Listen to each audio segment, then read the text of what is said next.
Meu nome é Dani e estarei lendo o texto de Hildegard Schneider, autora e líder do ministério World Wide Wings. Convido todos vocês para o nosso curso básico de fé messiânica. Teremos um vídeo para cada lição e mais tarde o curso também terá um livreto. Lição 12. Nossa caminhada com o Messias. Agora vivemos em uma aliança com Yeshua. Confessamos nossos pecados a Ele e continuamos confessando. Fomos batizados em seu corpo. Há um só corpo e um só Espírito, da mesma forma que a esperança para a qual fostes chamados é uma só.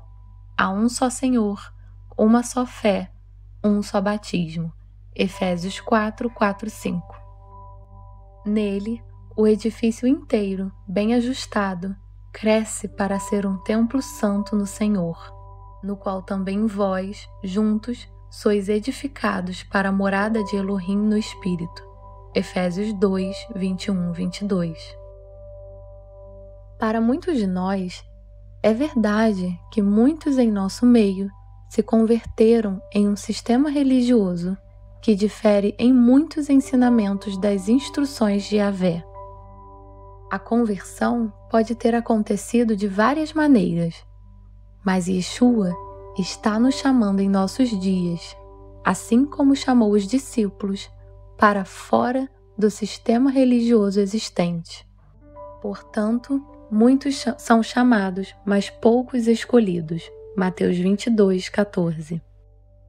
Ele os chamou para segui-lo e seguir os seus ensinamentos, e não tradições feitas pelo homem e falsos ensinamentos. Yeshua pregou a Torá, e os novos convertidos também foram ensinados a fazer isso mais tarde no Concílio dos Apóstolos em Jerusalém. Porque desde os tempos antigos, Moisés é pregado em todas as cidades, bem como é lido nas sinagogas em todos os dias de sábado. Atos 15:21. Ainda hoje, todo o Shabat, grande parte do povo judeu e crentes messiânicos em todo o mundo leem uma seção especial dos 5 livros de Moisés, a Torá. Isso é chamado de Parashat HaShavua, Parashá semanal. O termo Torá se refere ao significado do termo ensino, instrução, para toda a Sagrada Escritura, 2 Timóteo 3,16. E assim, lentamente, mas seguro, ao longo do tempo, crescemos nos ensinamentos de Yahvé, à medida que permitimos que o Espírito de Elohim faça seu trabalho de nos guiar em toda a verdade. João 16:13. E Yeshua disse muito claramente: Não penseis que vim destruir a lei ou os profetas. Eu não vim para anular, mas para cumprir. Mateus 5:17. A palavra grega para cumprir é plero e tem os seguintes significados: realizar, concluir, realizar um projeto até o fim, colocar em ação, perceber, realizar assuntos obrigatórios, realizar ditos, promessas, profecias, atualizar, ratificar, cumprir, ou seja, obedecer à vontade de Elohim, conforme diz as Escrituras, como deveria ser, e cumprir as promessas de Elohim, dadas por meio dos profetas. Quantas vezes é dito: Jesus veio para cumprir a lei em nosso lugar, para que não tivéssemos que guardar a lei. Muitas pessoas simplesmente repetem esse mantra do sistema da igreja, sem realmente pensar sobre isso e compará-lo com as Escrituras. Mas o que eles realmente querem dizer quando dizem isso? Você realmente sabe? Você já refletiu sobre o que significa simplesmente repetir esse clichê religioso frequentemente citado? Se Yeshua cumpriu a lei, Torá, de Elohim, também conhecida como Lei, ou melhor, a Torá de Moisés? Isso significa então que ele fez isso para que não devêssemos cumprir? Isso significa então que uma vez que Yeshua não assassinou, não cometeu adultério, mentiu, roubou, adorou outros deuses, desonrou seus pais, abusou ou cobiçou o nome de Elohim, agora está tudo bem para nós, já que ele fez tudo isto em nosso lugar? Quando confrontado com esses argumentos, um cristão dominical geralmente acha difícil fornecer uma resposta lógica, uma vez que sua afirmação original se mostrou ilógica. O próximo argumento é dividir as instruções da Torá em duas categorias: as leis morais e as leis cerimoniais. O problema com esse argumento é que nem o Antigo nem o Novo Testamento fazem tal divisão. As instruções de Elohim são as instruções de Elohim. Yeshua aboliu a Torá?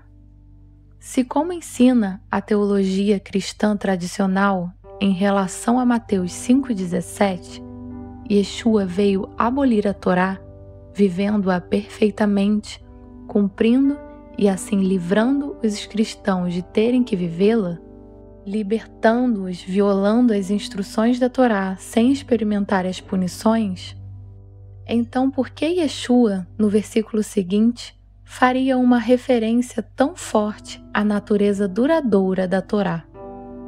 Qual é o sentido de sua declaração se não tem significado para seus discípulos? Em resposta a esta pergunta, somos compelidos a fazer a seguinte pergunta: quem está aqui? As palavras de Yeshua ou a visão cristã tradicional? Com toda certeza vos afirmo que, até que os céus e a terra passem, nenhum iô, o mínimo traço, se omitirá da lei, até que tudo se cumpra. Mateus 5,18. Nós escolhemos Yeshua e não as tradições dos homens, que invalidam a palavra de Elohim e, portanto, o seu poder. E assim invalidastes o mandamento de Elohim por causa da vossa tradição. Mateus 15,6.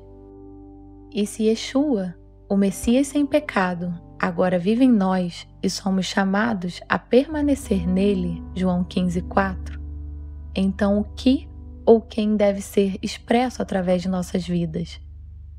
O apóstolo João escreve: quem declara que permanece nele, também deve andar como ele andou. 1 João 2,6. Isso não pode ser expresso de forma mais clara. Até mesmo a palavra Torá aponta para Yeshua. Cada letra do alfabeto hebraico tem um significado mais profundo. E vistos juntos, eles sempre contam uma pequena história. A palavra Torá em hebraico consiste em Taf, Vaf, Resh, Rei. Taf é uma cruz em palo-hebraico e significa, por exemplo, pela aliança que Yeshua fez. Vaf significa um prego. Resh representa a cabeça de um homem. Rei significa revelação, sopro ou ruar, o espírito de Elohim. Juntos, a mensagem é o homem com o espírito de Elohim que foi pregado na cruz. E nós, os crentes, fomos crucificados com o Messias e morremos para o pecado. Então, qual seria a conclusão? Devemos continuar pecando a fim de que a graça seja ainda mais ressaltada? De forma alguma. Nós, que morremos para o pecado, como seria possível desejar viver sob seu jugo? Romanos 6:1-2. Pois temos conhecimento de que a nossa velha humanidade em Adão foi crucificada com ele, a fim de que o corpo sujeito ao pecado fosse destruído, para que nunca mais venhamos a servir ao pecado. Romanos 6:6. É interessante que as escrituras hebraicas, o chamado Antigo Testamento, se refiram centenas de vezes ao Novo e vice-versa. A vida e as palavras de Yeshua, conforme descrita nos Evangelhos, estão inseparavelmente ligadas aos textos das Escrituras hebraicas. Não parece haver um único capítulo que não esteja ligado, de alguma forma, ao outro capítulo, em qualquer lugar da Bíblia. Existe um incrível entrelaçamento dos textos bíblicos, o que foi demonstrado pela seguinte visualização: Bible Cross Reference, de Chris Harrison. As referências cruzadas abrangem toda a Bíblia. O Antigo Testamento faz centenas de referências ao Novo e vice-versa. Visualmente, essa imagem representa um pouco da colossal obra de arte que a Bíblia realmente é.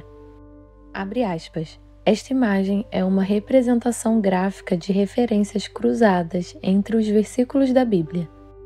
Cada uma das 63.779 referências cruzadas na Bíblia é representada por um único arco.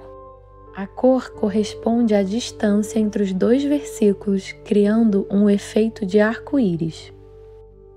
Abaixo da linha na qual os gráficos de arco se estendem, há gráficos de barras de comprimentos variados, alternando branco e cinza claro.